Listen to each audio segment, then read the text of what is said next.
tous, merci de nous rejoindre sur Futur TV pour cette nouvelle édition de la rédaction. Tout de suite, les titres. Le prochain Premier ministre sera Saad Hariri. Déclaration de Samir Jaja à la chaîne égyptienne CBC, le chef DFL qui précise que son parti sera dans le gouvernement. Les tractations en vue du 31 octobre sont intenses. Michel Aoun, quant à lui, a remercié Hassan Nasrallah de son aide pour débloquer la présidentielle. Reprise des affrontements à Alep entre régime et rebelles. Une nouvelle trêve n'est pas d'actualité, déclare Moscou après la fin d'une pause humanitaire de 3 jours. Un cessez-le-feu qui n'a pas permis l'évacuation de blessés dans l'est de la ville. En Irak, l'offensive sur Mossoul progresse, mais le I résiste. Une trentaine de raids aériens menés par la coalition internationale en une semaine. Les combattants kurdes Peshmerga sont en première ligne. Le prochain Premier ministre sera Saad Hariri. Déclaration de Samir Jaja à la chaîne égyptienne CBC. Le chef DFL précise que son parti sera dans le gouvernement. Il s'est exprimé alors que Hassan Nasrallah a reçu hier soir Michel Aoun. Ce dernier était accompagné de Gebran Bassil, le chef du CPL. C'est ce que rapporte un communiqué du Parti de Dieu ce lundi. Après la réunion, le général a déclaré être venu remercier le chef du Hezbollah de son aide pour résoudre la crise présidentielle. Hassan Nasrallah a fait savoir hier que tous les membres de son bloc seraient présents le 31 octobre dans l'hémicycle pour élire donc Michel Aoun. Il préparait des attentats dans la banlieue sud de Beyrouth au moment de la commémoration de Ashura. Des mandats d'arrêt ont été délivrés contre 5 détenus par le juge d'instruction militaire Fadi Sawan. Tous sont accusés d'appartenir au groupe État islamique. La trêve de 3 jours a expiré samedi soir. Cette pause n'a pas permis d'évacuer de blessés des quartiers assiégés. Un nouveau cessez-le-feu n'est pas d'actualité pour Moscou. C'est ce qu'a affirmé le vice-ministre russe des Affaires étrangères, Sergueï Ryabkov.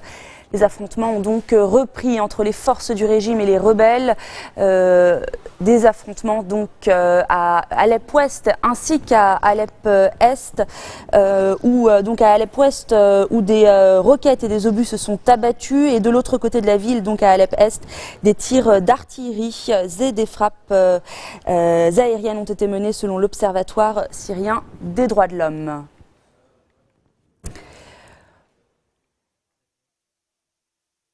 En Irak, l'offensive sur Mossoul progresse, mais le I résiste. En 7 jours, 32 raids aériens ont été menés par la coalition internationale. Les combattants kurdes Peshmerga sont en première ligne. Julie Chouteau.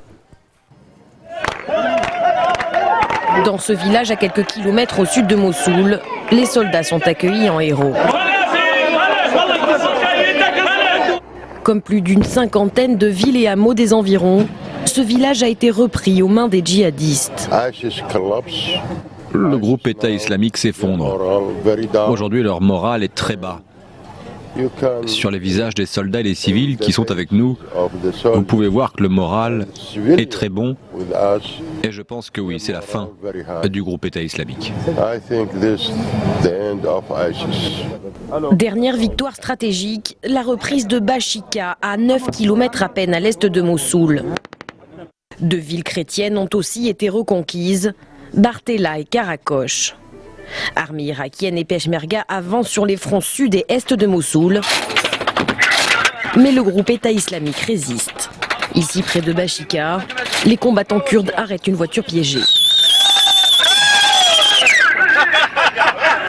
Les attentats suicides, le moyen de riposte privilégié des djihadistes, moyen aussi de faire diversion. Ce dimanche, ils ont mené une attaque à l'aide de 5 voitures piégées à Roudba, près de la frontière jordanienne. Vendredi, c'est à Kirkouk que le groupe État islamique a frappé en force. Ces attaques coordonnées ont fait au moins 46 morts. La ville est pourtant déjà contrôlée par les forces kurdes et située à plus de 150 km de Mossoul.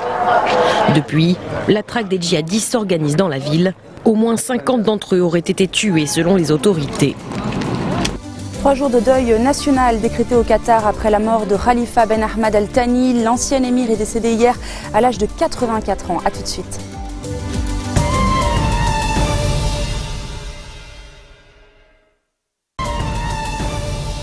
Le Qatar en deuil au lendemain de la mort de Khalifa Ben Ahmad Al Thani. L'ancien émir est décédé à l'âge de 84 ans. Aucun autre détail n'a été donné sur les circonstances de sa mort. Il avait régné de 1972 à 1995 avant d'être déposé par son fils. Les funérailles ont donc lieu aujourd'hui. Les drapeaux sont en berne sur les bâtiments publics pour ce deuil qui a été décrété donc pour 3 jours dans le pays. L'avion qui s'est écrasé ce matin au décollage à Malte effectuait des missions de reconnaissance en Méditerranée pour le compte du ministère français de la Défense. La chute de l'appareil a causé la mort des 5 personnes présentes à bord, 3 employés du ministère et puis 2 salariés du contractant privé. Une enquête interne va être ouverte pour déterminer les causes de l'accident. Autre drame au Cameroun, 79 morts, c'est le dernier bilan de l'accident du train Yaoundé-Douala. Le pays observe lui aussi donc une journée de deuil national. L'appareil avait déraillé vendredi à 200 km au sud de la capitale. 551 personnes ont également été blessées. Les recherches sont à présent terminées pour retrouver des disparus. En Belgique, l'affaire du CETA rallume les tensions entre Flamands et Wallons depuis que la Wallonie a refusé à la Belgique le traité de libre-échange avec le Canada. Les explications de Marc Pope. Malgré la pression européenne, le Parlement wallon persiste et signe. Il refuse toujours d'approuver le CETA, l'accord de libre-échange entre l'Union européenne et le Canada. Le chef de l'Assemblée wallonne a ainsi indiqué aux médias belges que 2 tiers du Parlement de Wallonie y est toujours opposé. Les députés estiment que le temps imparti pour étudier les nombreux textes du traité est insuffisant. Les efforts du Premier ministre belge qui doit rencontrer les gouvernements fédéraux et régionaux pour trouver une issue ne devraient donc rien changer. Selon l'ultimatum posé par l'Union européenne, la Belgique a jusqu'à ce soir pour donner son avis définitif. Les points d'achoppement sont nombreux. Beaucoup critiquent en effet un accord jugé trop libéral qui s'avérerait négatif pour leur agriculture. Ils craignent ainsi la hausse des importations de bœuf et de porc canadiens. D'autres pointent du doigt un système de juridiction indépendant qui donnerait trop de pouvoir aux multinationales. La Wallonie pourrait ainsi faire échouer 7 ans de négociations avec le Canada. La Belgique ne peut en effet donner son accord final sans le soutien de ses 5 composantes fédérales. La Belgique est ainsi le seul pays de l'Union européenne à ne pouvoir signer l'accord. Cet échec des négociations entache un peu plus la crédibilité des institutions européennes qui ont de plus en plus de mal à parler d'une seule voix. Direction la France, où les premiers migrants ont commencé à quitter la jungle de Calais. Au total, près de 6500 personnes vont être évacuées du camp. Florence Tomaso. Il est 8h45 ce matin à Calais, quand le premier car quitte la jungle, avec à son bord plusieurs dizaines de migrants, essentiellement des Soudanais. Ces hommes qui envisageaient d'abord de se rendre en Grande-Bretagne ont finalement accepté la solution des pouvoirs publics. C'est en Bourgogne qu'ils vont entamer une nouvelle vie, dans un CAO, un centre d'accueil et d'orientation. Pour les autorités du département, c'est un soulagement de voir le plus grand bidonville de France se vider. Écoutez, c'est tout ce que l'on avait prévu, organisé, on le voit la concrétisation, donc c'est un moment important.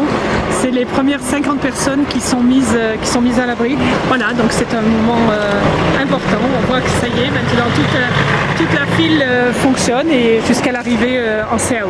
Beaucoup plus tôt ce lundi matin, sous la surveillance des forces de l'ordre, quelques 500 migrants emmitouflés dans leurs manteaux, valises à la main, se sont massés dans la file d'attente, donnant accès au centre de transit. Un hangar aménagé pour orienter les migrants selon leurs conditions, qu'ils soient adultes seuls ou avec une famille, mineurs ou personnes vulnérables. Les bénévoles leur proposent ensuite de choisir entre 2 régions. Chacun reçoit alors un bracelet pour être orienté vers le car concerné, mais certains ont du mal à renoncer à leurs rêves.